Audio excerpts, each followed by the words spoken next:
So again, welcome to the call today. It is being recorded so that we can post this on the website later this week. Please take a moment to enter into your name, organization, and contact information into the chat. Not only does this help provide us with a record of who attended, it is an opportunity for you all to meet each other and exchange contact. At the end of the webinar, you will receive an email with a quick survey so we can gauge the interest in the topic and identify topics for future discussions. For those of you who are new to PSEMA, let me give you the high-level overview of why the Private Sector Emergency Management Association was created. 2021, while on calls for Hurricane Ida, I repeatedly heard business and industry leaders on the call ask questions for information, and they were told repeatedly just to call Louisiana. Having spent time in Florida as the private sector coordinator for the EOC, I knew that was not the most efficient way to receive information. It was at that moment that I decided there was a need to be an association that is managed by the private sector and funded by the private sector to coordinate the information for our members. PSEMA is in the infancy stages with new members joining every day and new processes being developed to increase coordination and collaboration. PSEMA leadership includes 9 founding members and an advisory board made up of representatives of founding companies. We are a membership-based organization that is focused on business-to-business solving problems before, during, and after an incident. We all say, do not exchange a business card during a disaster, which is why PSEMA is focused on building our membership base when the sun is shining, so when an incident happens, we can come together to solve problems. If you're interested in learning more about PSEMA and membership benefits, please feel free to contact me at julie@psema.org. Members have access to a wide variety of resources and training opportunities through the Resource Vault. With the housekeeping items out of the way, let's move into our discussion for today, creating a culture of preparedness, strategies for engaging employees. I'm joined by Joel Thomas, CEO of Spin Global and co-founder of PSEMA, and William Wagner III, Chief Operating Officer for Early Alert, a PSEMA small business member. I invite all of you to participate in today's discussions. If you have a question, you can add it to the chat, or you can use the hand feature to raise your hand and we can call on you. I always believe engaging the audience is a way to hear different perspectives, as many of us have experiences that should be shared. I'm going to spend a couple minutes talking about employee preparedness. While I recognize we are less than 30 days from the start of the 2023 hurricane season, we are all aware that disasters do not follow a calendar, and there are more than just hurricanes. PSEMA focuses on all weather hazards and events like active shooter incidents. The latest active shooter incident happened less than 20 minutes away from my home, a place that my family frequently shops. It's important to talk to your employees about their personal plans, not only for weather incidents, but also situations like active shooter. While I was on the external affairs team for the Florida Division of Emergency Management, we built out a robust public education campaign that not only focused on small business preparedness, but also individual and family preparedness. Through a campaign geared toward children K through 5 grades, the campaign educated families on weather hazards, building a disaster supply kit, having an evacuation plan, and thinking of those with access and functional needs. The campaign included a series of rack cards focused on weather hazards and small business preparedness that could be placed on a refrigerator or stuck on a bulletin board. Simple and concise messaging encouraged conversations with all members of the family. It is important for you to have these conversations with your employees so they can think about their own preparedness, whether it's building a disaster supply kit or identifying a place to evacuate. If ordered by officials, the more you can do to help your employees think of their individual preparedness, the more likely they will be able to return to work when your business is able to resume operations. Over the next couple of months, PSEMA will be launching a series of employee preparedness tools, including resources that members can customize for your needs. In the meanwhile, if you're looking for a particular type of resource to assist your employees, please reach out to me and I will do what I can to assist. Employee preparedness is only one aspect of increasing resilience for your business. I'd like to invite Joel to join us now to talk about business disruption. Is your business able to survive a disruption for a week, a month? Joel will talk about how businesses have survived and thrived during seemingly impossible circumstances. After Joel's presentation, we'll hear from a talk about all hazards preparedness from William, what all hazards means to your operations, and to understand the common differences between hazards and vulnerabilities when assessing risks. Reminder, if you have any questions, feel free to enter them into the chat or raise your hand and we can call on you. And now with that, Joel, I'll turn it over to you.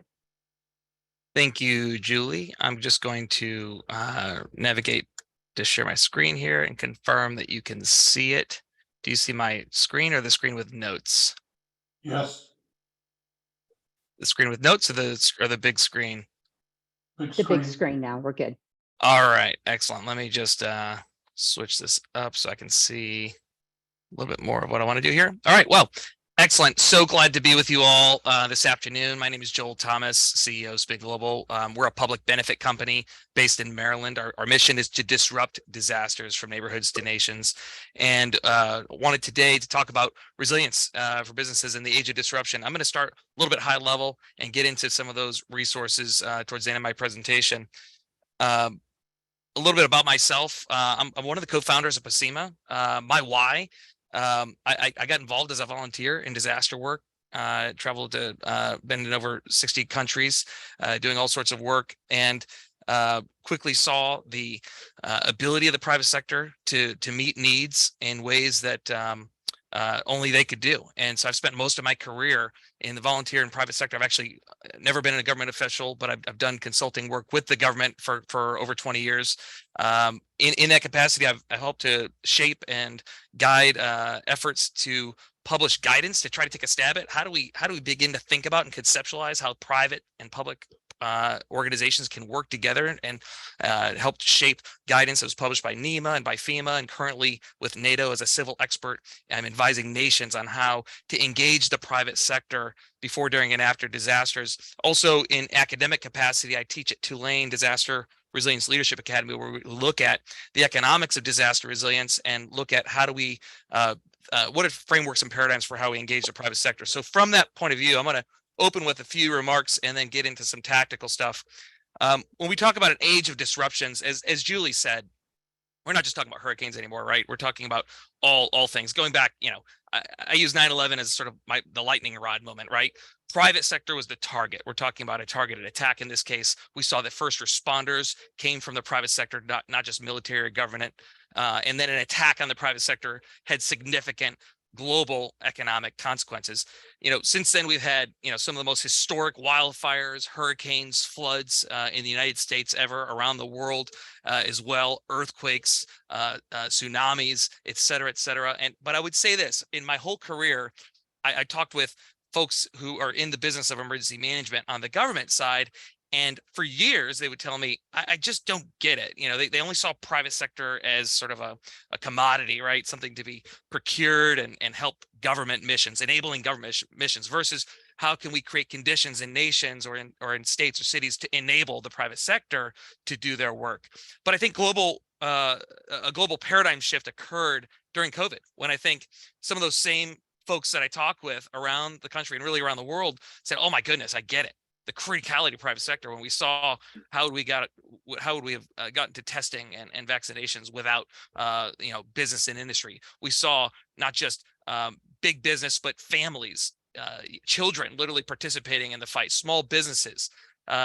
We saw millions and millions of closures of businesses that were unprecedented in scale from any disaster previously. And we saw the criticality of the supply chains as the insecurity of supply was highlighted in nations. And I would pose to you today that Ukraine is the new ground zero for business resilience. 9/11 was it for the United States. When we look globally and we look at how business and industry infrastructure has been targeted and how society has been tested by Russia's aggression on Ukraine, nothing parallels. We see how a nation has moved westward in their economy, where they used to draw energy from and export energy to the east. Now they have pivoted west. The transportation systems and supply chain networks in the last year, what has taken literally a generation to sort of quote de-Russify, has happened in months and in the course of a year, where they've built these pipelines and lifeline capabilities for the nation, where they're now even exporting westward, not just importing, but it's going two ways. And so what we saw was, again, same thing, millions of businesses closed, lots of families affected. And what we see looking forward between now and hopefully victory in Ukraine and post is, substantial investment required by the private sector. JP Morgan and others estimate it to be north of 650 billion, upwards of $1 trillion at this point of private investment required to reconstruct the nation and build a resilient society. And so, key things here with both, I think, COVID and Ukraine is this focal point on supply chains and critical infrastructure that are owned and operated by private sector. But oftentimes we look at these big muscle groups and we underestimate sort of the criticality and the role of private small businesses. Small businesses are often part of that feeder system that are able to transport, distribute critical goods faster than government and the military. And what we see in all these cases was that industry was ready and willing to assist because recovery was in the interest of everybody. It wasn't just, there's patriotism involved, but it was in the interest economically. It's in the interest from a livelihoods, sustainability standpoint, et cetera, et cetera. And so, what do we need in this age of disruption? We need a focus on accelerating partnerships between private and public sector to accelerate resilience. So I want to share 3 different sort of, points of view on this. One is from my town, Cheverly, Maryland, which is a small town just outside of Washington, D.C. We had a historic, quote, 100-year flood just about a year and a half ago during the height of the pandemic. And really the question here, what happens when government capacity is limited, non-existent, or too slow to respond? In our case, we've got a mayor, we've got a town council. There's really not an emergency manager that's designated. There is somebody who de facto is that, but there's really no capacity.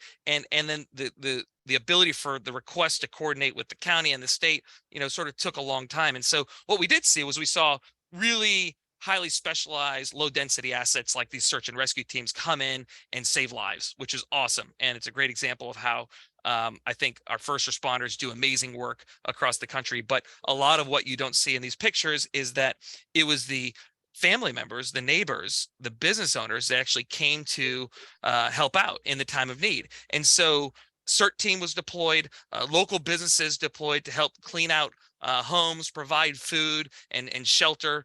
Folks, used Airbnb. They set up GoFundMe accounts for families in need, some who are undocumented immigrants who just needed cash to be able to live to fight another day. The Red Cross came in, distributed cards. It was a whole community effort. And when we look at it, I would say that 85% or more of this small response, which was a big deal in our small town, was led by individuals, community organizations, and the private sector with a little bit of assistance from the government. When you look at COVID, we can see a ton of examples, not just what happened on, sort of the national level with, White House, DHS, FEMA, CDC, you go down the list of all the agencies, but there were a lot of examples of organizations that worked together to adapt and pivot because there were needs that needed to be met. So for example, in the city of New Orleans, there was an immediate need for, they're trying to navigate the challenges of, hey, we're being told to stay at home, right? The stay-at-home orders. And we have elderly and vulnerable populations that need food, and we have restaurants where nobody's visiting.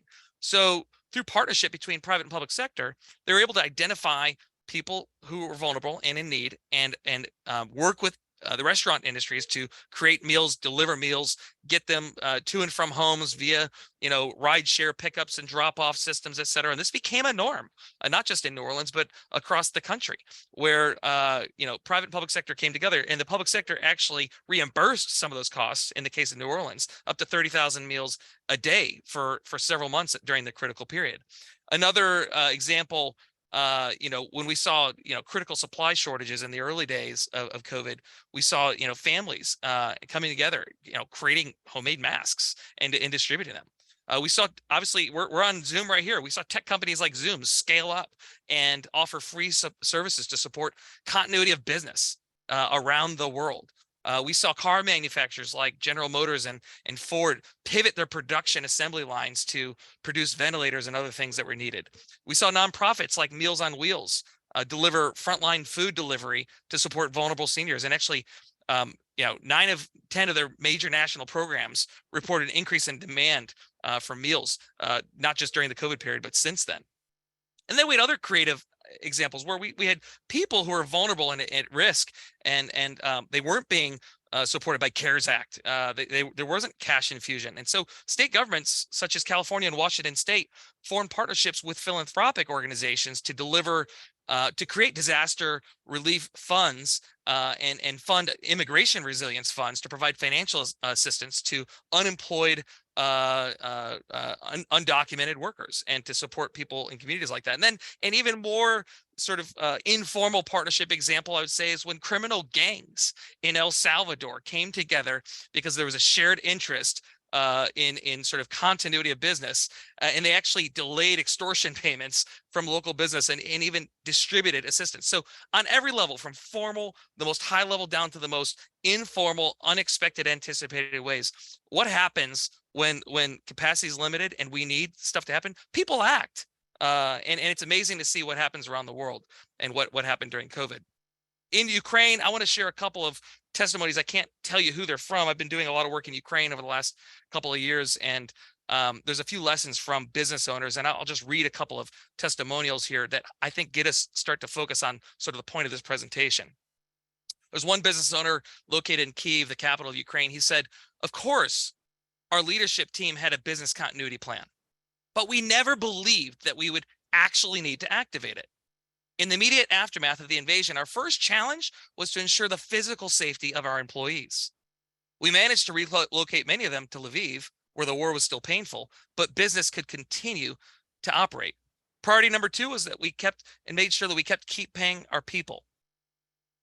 Another business owner in Ukraine said, "At 4:30 in the morning on February 24th, I woke up to sirens blaring. Rockets flying, explosions everywhere. My neighbor's house was hit just 700 meters from me. Thank God his wife was still asleep. The blankets protected her when their bedroom window shattered and covered the room in glass.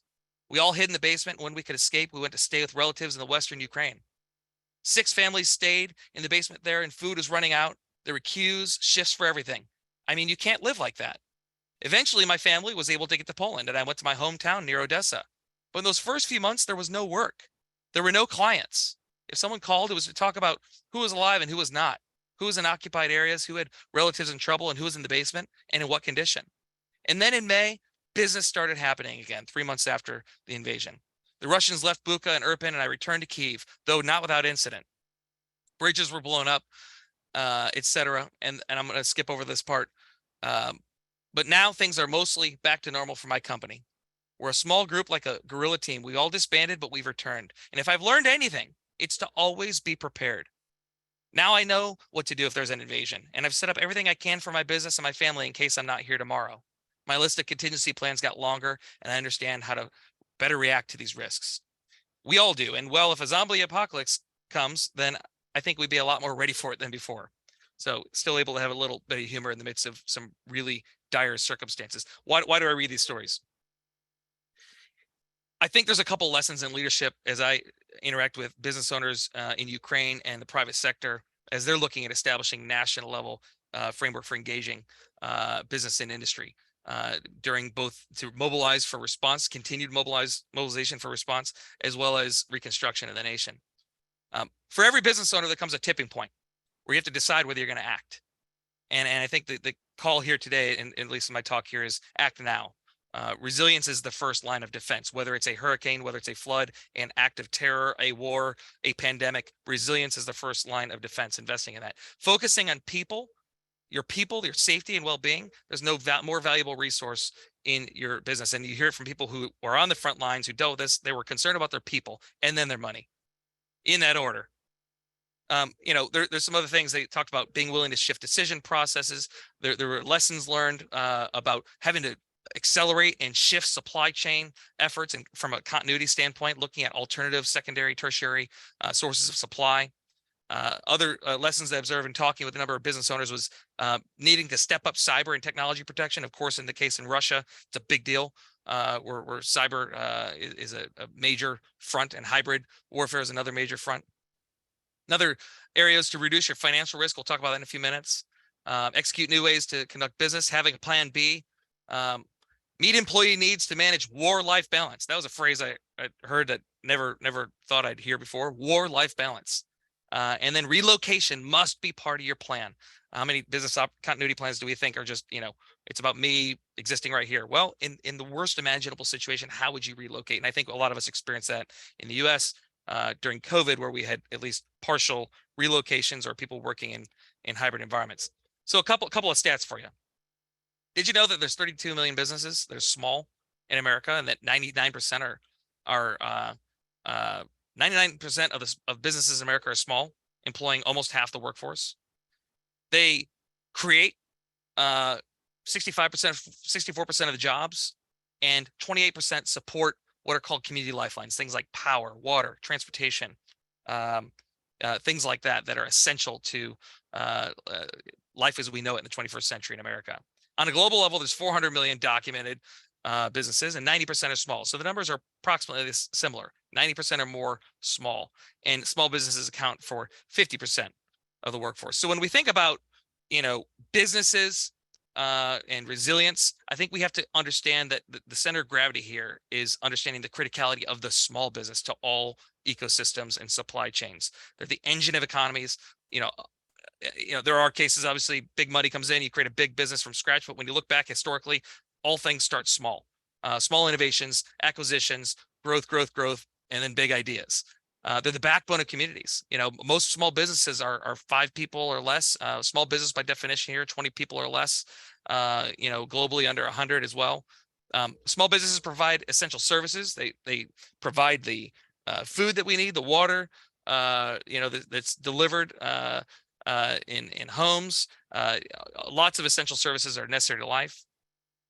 Like I mentioned earlier, often small businesses are the first responders in disasters, and often, unfortunately, the sad part is they often disappear or have to reinvent in the context of recovery. So when we talk about engaging small businesses from a principles standpoint, before I get into some specifics here, I think it's important, and this is meant for really everybody on this call, whether you are a big business, whether you're in government, whether you are a small business owner. Do we understand, the businesses that we're connected to? Do we understand the complexity and the cultures, and are we building those relationships and partnerships? And are we engaging businesses based upon their assets? So it all starts with this sort of identifying needs. What are the needs? What are the vulnerabilities and risks? And how do we empower and engage people to act based upon what they're capable of, what they're good at, what they can contribute to the picture? Some indicators of resilient business. When we talk about resilience, these are just sort of big picture indicators. Flexibility, into planning, ability to withstand shocks, adapt to change, pursue goals, anticipate risks, and protect weak spots. And when we look at areas in an organization that require attention, here are some areas. And this is sort of an organizational resilience framework created by the International Consortium of Organizational Resilience. But we should be looking at, when we think about, tools, tactics, techniques, we should be thinking about continuity, crisis management, critical environments, financial health, viability, human resources, communications technology, continuity, supply chain resilience, risk management, organizational behavior, legal, compliance issues, information security, incident response. These are some of the areas that require our attention. So where can we begin? And I'll leave you with this, and before we switch to the next presenter. There's a number of things, resources that are available for free right now that your business, large or small, medium, or your government, whether you're working with businesses, can leverage to plan for resilience, both at a company level and also to prepare and plan with companies and or to help companies and or work in your company to prepare your employees. There's a number of self-assessment tools. Resilience in a Box is a tool that was created originally by the U.S. Chamber of Commerce Foundation and in partnership with the UPS Foundation.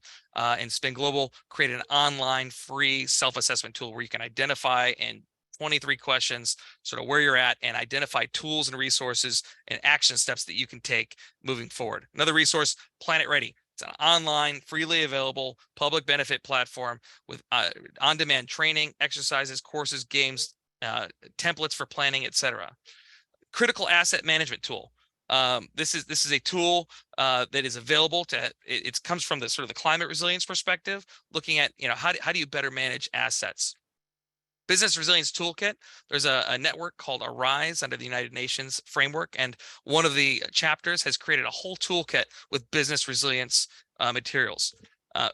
Ready Business Toolkits. FEMA's published a bunch of tools and job aids and resources that are available to help businesses plan, prepare, train, etc. As Julie mentioned, forthcoming and available on the member portal side of the PSEMA website. There's a number of business and industry resources that are already referenced and will continue to be added to. And then I mentioned a moment ago the International Consortium for Organizational Resilience Resources. There's a whole suite of tools, certifications, trainings that you can take, etc. And then last but not least, FEMA published in 2021 a guide called Building Private-Public Partnerships. In that, it includes 22 examples of businesses working with governments and vice versa to plan, prepare both their companies, their employees, etc. And so these are just a few resources I wanted to leave you with. The main point here, as we look at, and I'll leave my contact information on the screen. My main closing thought here is disruption can come in any form. I highlighted today, some things that are different than some of the things we talked about here in previous months. In terms of what's going on in Ukraine, 9/11. Obviously, COVID's been a topic of interest. Other than hurricanes, wildfires, but all this stuff applies to all hazards, and we'll be talking more about that in the next segment here in a little bit. The second piece is, I think what we learned from folks on the front lines is, engaging businesses, especially. I implore you to ask yourself, what small businesses do I touch? What small businesses am I connected to or a part of my ecosystem? Vendors, suppliers, providers, constituents, whatever, depending on where you sit in the world, and how can I support resilience of small businesses, because they are the engine of our economies, both in the US and around the world. And the more we do to protect businesses, we're protecting not only the owners and operators and employees of those businesses, but all those people are customers of other businesses. And so we're helping the whole ecosystem. So I encourage you to think about your own company, and you can use all the resources that I provided on the previous screen in your company. But also, as you look to engage constituents insofar as to engage small businesses, I implore you to take a look at that. So with that, that concludes my presentation. There's a question in the chat. Yes, happy to share the slides. Yeah, Joel, we'll get with you and figure that out. We'll see if we can send it out with the confirmation or the follow-up email. All right. Perfect. Thank you. Thank you. Over to you, Julie. Again, if anybody has any questions, either feel free to raise your hand or place them in the chat and we will follow up. And with that, I invite William to give his presentation about all hazards, continuing that conversation we just had. Hold on, William, you're muted. Hold on. There you go. Okay, can you hear me better now? We good? Yes, sir. Okay, good. Let me share the screen. Give me a second here, put this in presentation mode. Everybody see the big screen? Good deal. Well, Julie, thank you. And Joel. Just quickly, William, we are seeing your notes, so I don't know if you need to switch. Joel just had to do the same, so I don't know. There we go. Yeah, I can't get that. Hold on for a minute here. You still see the notes? Now I do. It was fixed a second ago. Yeah, hold on. I got to take off the notes. Buttonology. And hey, I'm amazed. We're speaking to people around the country all in the same time. That's no perfect worries. now. Well, thank you, Julie, for having me on here. And Joel, great presentation that you just provided here. So it's very informative. My name is William Wagner. I'm the president and co-owner of Early Alert Incorporated. I've been in the industry here, fire rescue and emergency management, for over 40 years. I retired out of the fire service and emergency management down in South Florida, specifically in the Florida Keys, about 8 years ago. We formed our company 23 years ago, knowing that there'd be life after government, and we wanted to take those lessons learned and expound on that for not only other government entities that needed assistance, but primarily corporate America and small and large business. We know that after a major disaster, in our experience and any type of major disruption in communities, is usually put together by small business and corporate America, not necessarily the government. They provide a lot of money for other government entities to stand up their organizations when they're demolished, but usually small businesses are pretty much on their own, and also corporate America. So I'm going to preference a lot of this conversation here revolving around that experience and some of these lessons learned. So let's talk about a few things here. All disasters, all disasters start locally and finish locally. Everyday individuals, organizations, government institutions provide critical services and conduct essential functions upon which neighbors and communities depend on. Now think about that statement there. On the fire service, emergency management, fire rescue, police, utilities, they can barely sustain their operations on a day-to-day, their mission on day-to-day. When they're impacted by a major event, a major disaster, it doesn't even have to be a hurricane, could be a tornado, those local services are extremely impacted. So that means that they're not going to be coming to your aid anytime soon, unless you're like trapped in debris or there's a fire or something like that. So you're pretty much on your own. I tell you that from experience. These interdependencies are integral to the survival and support of the way of life. Okay, so now you're impacted by the catastrophic event. We call this an ELD, an enterprise level disruption, okay? And an enterprise level disruption could be a small business, medium business, or large corporation. Your preparedness, response, and recovery mitigation efforts are stressed and expensed. So think about this right now as I move through these other slides. Do you have a business continuity plan, or do you have a program? And this is really important to understand the differences between the two. One of the last sessions that Julie presented last month, one of the presenters on there said, people throw the word business continuity plan around all over the place. And a business continuity plan isn't all inclusive to keep your business and true operations and provide resiliency. You really need to think about a program approach. So I'm going to talk about that here in a minute. So what happens when you have complacent continuity of operations planning and continuity of governance? So if you get complacent with that, let's check these off here. I hope this will never happen on my watch. I think people have heard that before. Oh, don't worry, I've done this before. We have plans and I'm in charge. How about resiliency of euphoria? Does anybody understand what resiliency euphoria is? Well, I'll tell you, people think that they have resiliency. They throw that word a lot around, and they may not understand resiliency as much as they really need to. And we take a look at companies and say, if you're losing money during a disruption, any disruption, then your resiliency is not really in place.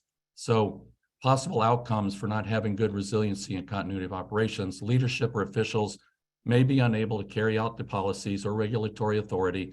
Organizations may be unable to respond, and many unable to recover. Casualties to the brand and associates will occur. I can tell you that. So organizational coordination and command and control in concert with existing emergency risk management plans, prior training and exercise become paramount for true resiliency. Now, we mentioned all hazards, and a lot of organizations talk about all hazards. So let me be sure it's clearly defined here. If you look, we've categorized them into two categories here: environmental, human cause, and technological. This first batch here on the left is primarily weather. So you look at tropical cyclones, severe weather, high winds, extreme temperatures, flooding, fire weather. Those are all weather events, which weather is the predominant hazard, okay? But you also have seismic events, air quality problems, space weather, geomagnetic storms, which cause temporary communication blackouts. And so these environmental hazards become extensive, and there's also subcategories for these. So understanding what a tropical cyclone is all about, sometimes a depression and a tropical storm can dump as much rain or more rain than an organized hurricane crossing the coastline. I think we've seen that in our lifetime. So knowing those differences of these type hazards is really important for my next slides here, because we're going to talk about vulnerability. On a human cause, we know we just got out of the pandemic. Thank goodness. We can all thank the Lord for that one. And but we do have other public health emergencies we deal with on a daily basis. I know some of the partners on the conference here listening in have other businesses that deal with food and restaurant and other public services that have public health emergencies. Hazardous material responses or hazardous material incidences where you have oil and chemical releases. You've seen a lot of the derailments that have happened over the last several months here, where that industry and that infrastructure is really stressed right now.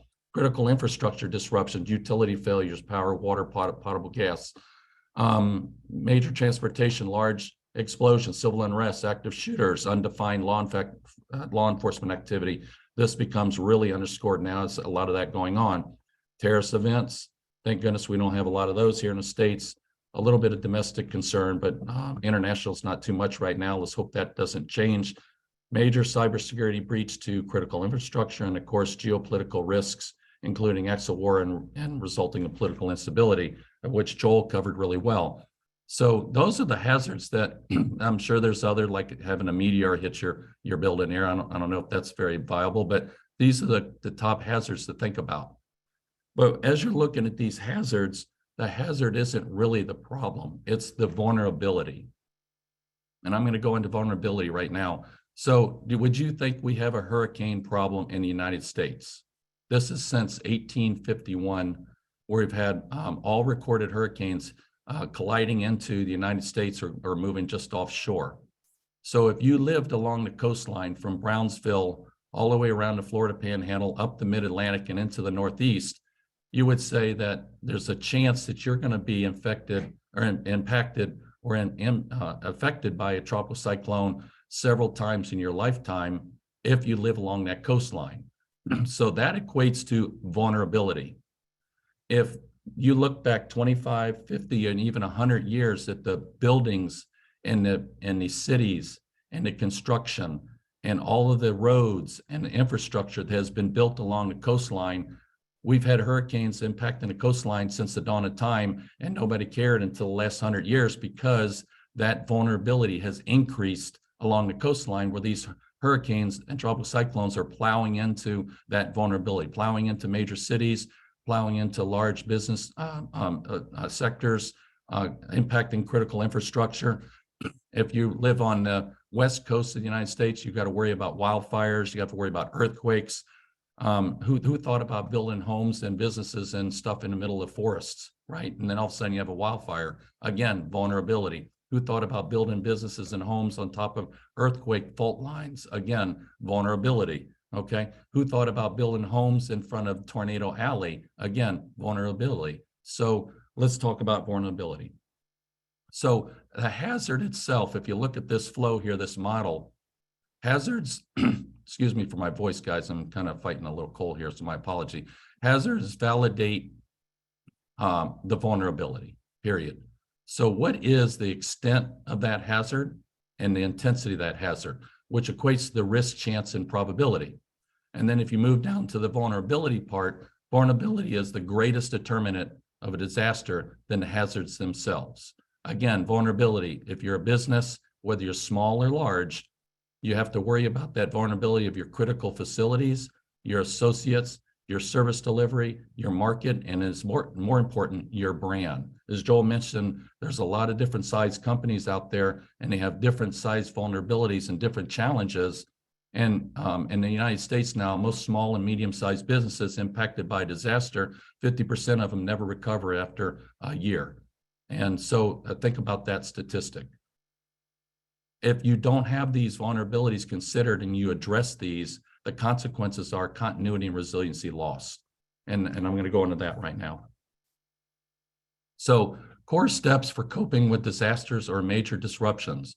An effective preparedness plan. We throw preparedness around a lot. We all know what that really means, but are we actually planning for that?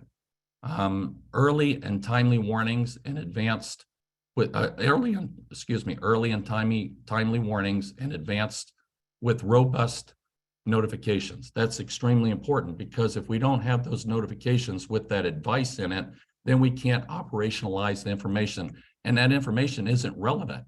So I would say if you're going to be sending notifications out and you're going to advise people, be sure that it's relevant and it's actionable. If not, it's no value to it.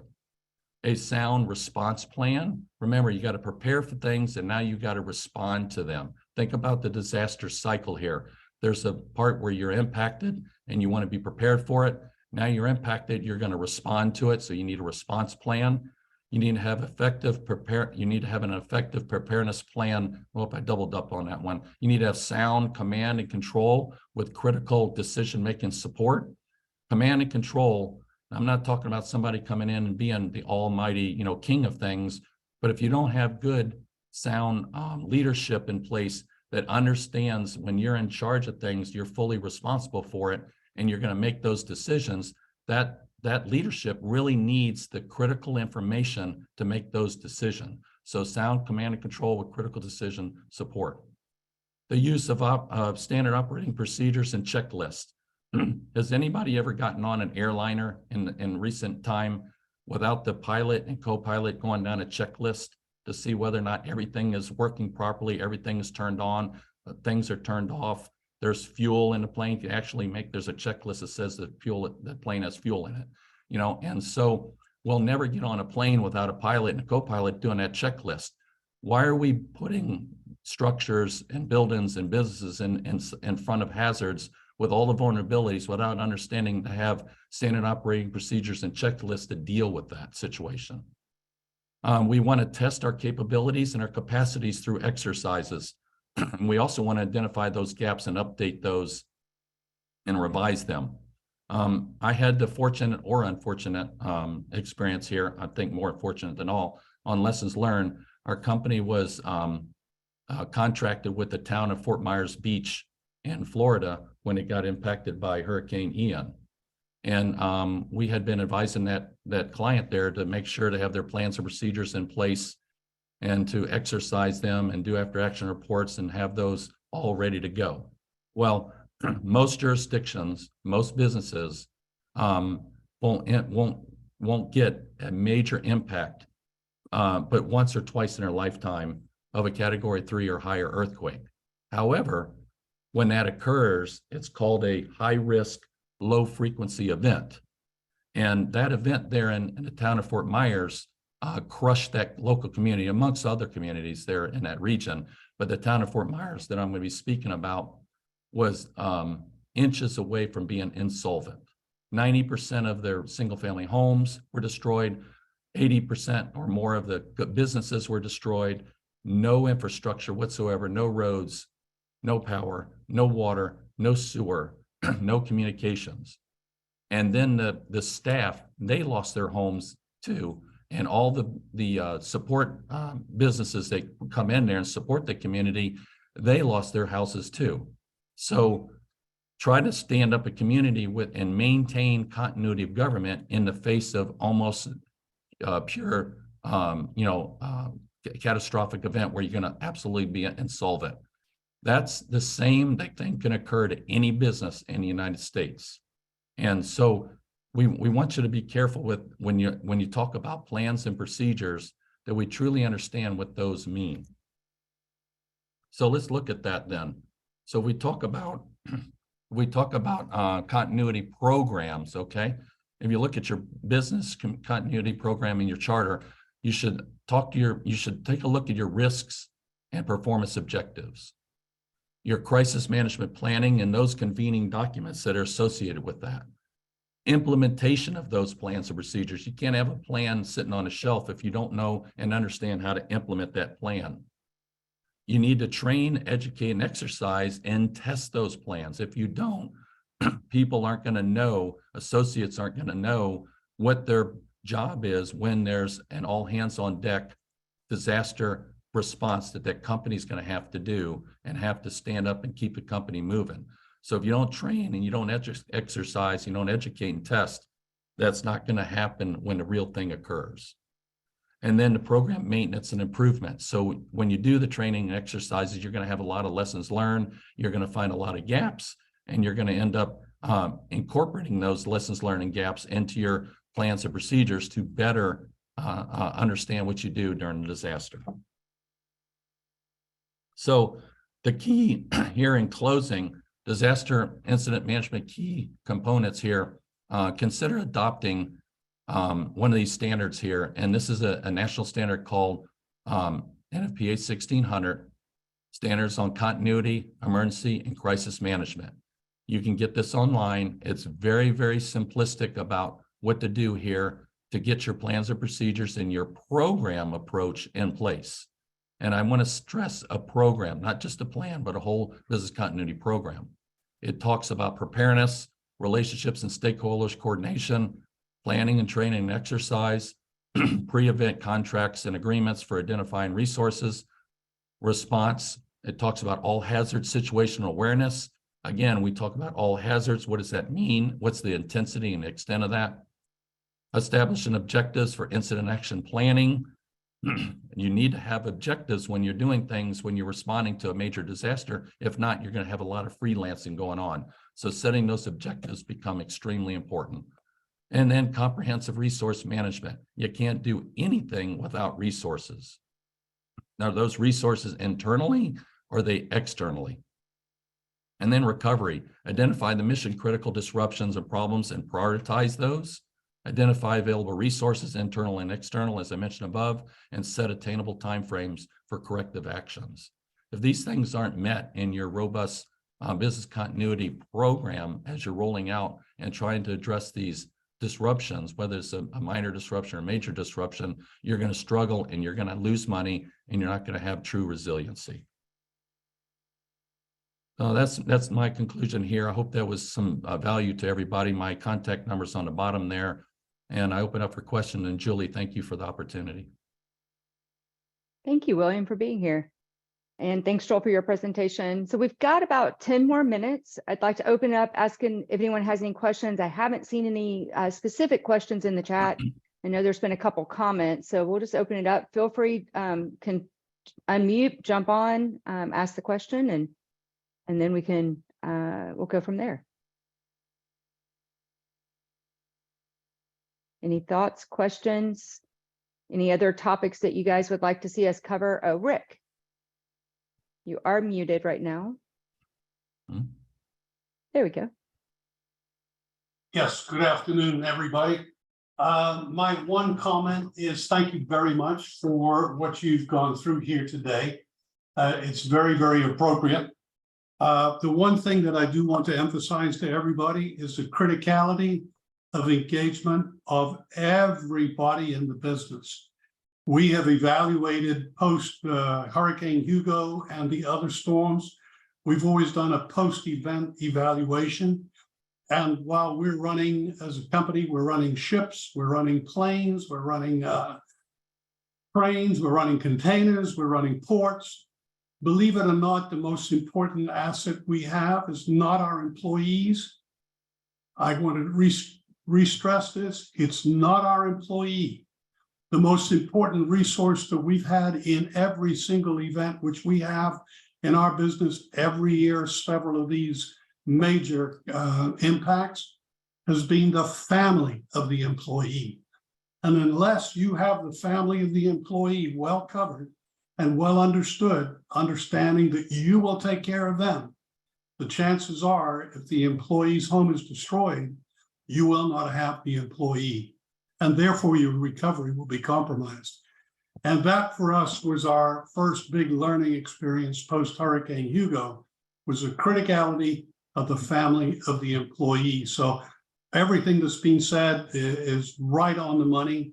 I would just add that one comment for you all's consideration as you look at your respective businesses and your own plans. But the family of the employee, you got to have a way that they got to know that they will be cared for. We have employees that have walked 4.5, 5, 6 miles, leaving at 2 in the morning to get to the port to work a ship because they knew, even though their home was destroyed, if they got to work, we would take care of their family.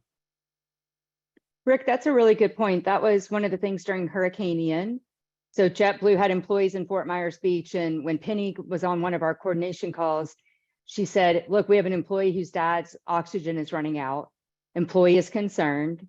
doesn't know how they're going to come back to work if dad doesn't have oxygen. And so we were able to help put some solutions together. So to your point, that was one of the things that we, gave them some relief as well, to be able to know they could come to work and the dad would have what they needed. So it's a very good point. And by the way, it's great to see Rick. He came to our private sector events when I was in Florida. And so it's great to reconnect with him through here as well. Thank you. Thank Yeah, you. and I would just add, just to amplify what you're saying, I think one of the ways we often think about the practical means and provisions necessary, but I think something that has emerged, I think in light of COVID, this sort of extended period of time that's really affected the mental health of families, and looking at the what sort of the remote work, remote school did to families. I think in the Ukraine context, there's a national effort by President Zelensky's wife to lead a national rehabilitation effort focused on societal resilience and particularly mental health, dealing with mental health, post-traumatic stress support and rehabilitating society. And so looking at that at a macro level and also at a micro level, but really looking at the total picture. And I think that I think we often underestimate the trauma, especially in these really doomsday long extended period events. There's always trauma, right? A tornado is traumatic if you lose everything. I think especially for these extended sort of duration events, I think that becomes accentuated. And I think it's just a feature and a point that as business owners, operators, managers, leaders, to really be mindful of, and just asking employees. I love that you said that you're engaging everybody, Rick, in the business, and thinking about that. That's a really great approach. Over. Perfect. Brian Fisher, please make your announcement. Hey, good morning, everybody. Brian Fisher. I'm the director of the State of Alaska Division of Homeland Security and Emergency Management. Just want to say thank you for everything you do. If you think about the challenges with disaster response and resilience and supply chain, if you and your companies can do it up here in Alaska, you could do it anywhere. I just wanted to make an announcement. I'm happy to report that the State of Alaska Division of Homeland Security and Emergency Management is the first state partner signed up for PSEMA. So just did it in the middle of this webinar. I am very happy to be here. We've had a public-private partnership outfit in Alaska for more than 15 years, and glad to be the founding state agency as part of the team here. And I look forward to much more participation in the future. So nice to meet you all. And thank you very much, Julie, for all your support to Alaska. Of course. Thanks, Brian. I had a chance to spend about 3 weeks in Alaska almost 10 years ago with Brian's team, and have had a passion for that state since then. And as Brian said, if you can figure it out in Alaska, you can figure it out anywhere. I used to say, just because we do disasters in the lower 48, we still have to think of Hawaii and Alaska as well. So I'm happy to have Alaska come on as our very first state partner. So there's other states on the call. So we hope that you guys will also want to join us. So we're wrapping up. We've got about 3-4 minutes left. I'm going to ask any other questions. Okay, I see one from Anne. What's the most valuable approach that has worked for others to get people engaged and keep them engaged before an incident occurs? So thoughts on that? Joel, William, any others? Yeah.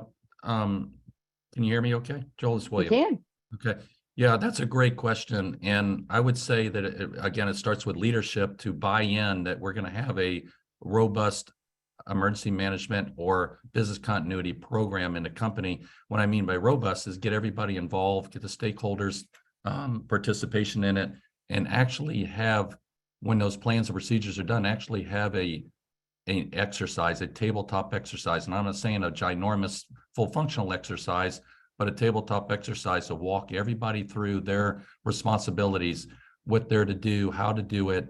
And then they end up having buy-in with the whole process. So if the more you engage with your employees and your folks or your your staff, the more they're going to have buy-in. So that exercise, that training is extremely important.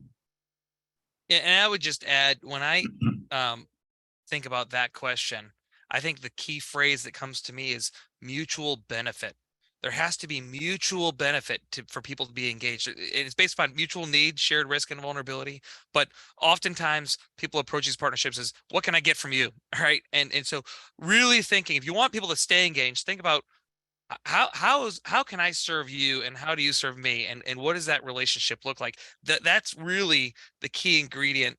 Dr. Ami Abu Bakr wrote a book in 2012 called Managing Disasters Through Public-Private Partnerships. And this is one of the key themes of her book was, and she gave examples of both strategic and responsive partnerships between public and private sector. And in all cases that she cited in her book, it all features this theme of mutual benefit. And so that's my contribution here, is to really consider, who are your partners? Why do you want to engage them? What's in it for them? Right. And really thinking about it, and asking them, how do we make this mutually beneficial? And so I think it's different for every partner, because there's different motivations that lead us to the table. For of all varieties and shapes and kinds. So I'll leave it there, Julie. Yeah, no, I think all that's really good point. What that actually kind of ties into, so moving forward, a couple of the things that we as an association are going to be looking at hosting our tabletops, where we bring our partners together and work through a scenario virtually, looking at state partners and our private big business, small business, and working through what that might look like in a response, and looking at different types of tabletop exercises. Also looking at doing a hot wash meetup, as we're going to call it, to take one of these events that's recently happened, whether it's the Fort Lauderdale flooding that was isolated but really impacted a lot of those businesses in the area, or the Buffalo snowstorm that happened in December. We were hearing there was kind of an information vacuum on that one as well. So stay tuned, and that's going to be some of the things that, as we move forward, we'll be offering our members to participate in, so we can learn from previous disasters. Don't ever waste a disaster is what we say. And for those of you in Texas that will be at the Texas Emergency Management Conference the end of this month, a group of us will be there. And so let me know. Would love to see everybody in person that is there. And then next month is going to be, our webinar will be on June the 13th, and it's going to be focused on business continuity, diving a little bit more deeper into the conversation that was today, but not so deep that it's a 30-page business continuity plan. I always say a small business in particular doesn't have time to spend hours to write a 30-page business continuity. How do we, drill that down and really think are the top questions? So that'll tie into our conversation last month, which was on that supply chain, the questions to ask, plus the conversation this month about really preparing your business, and then the next step, that business continuity plan, and what does that look like depending on your organization size. And so with that, we are right at 3 o'clock. I'd like to be respectful of everyone's time, 3 o'clock my time, I should say. If anybody, any last questions, thoughts, please jump in now. If not, I really appreciate everyone for being on. I think it was a good discussion, and we will forward out the presentations and a link with the webinar. And like I said, it'll be on the website. So feel free to share that out to anybody that wasn't able to join today. So I appreciate everybody being on. I hope everyone has a great rest of your afternoon, or for Brian, your day. So thanks, guys. Thanks, Julie. Thank you.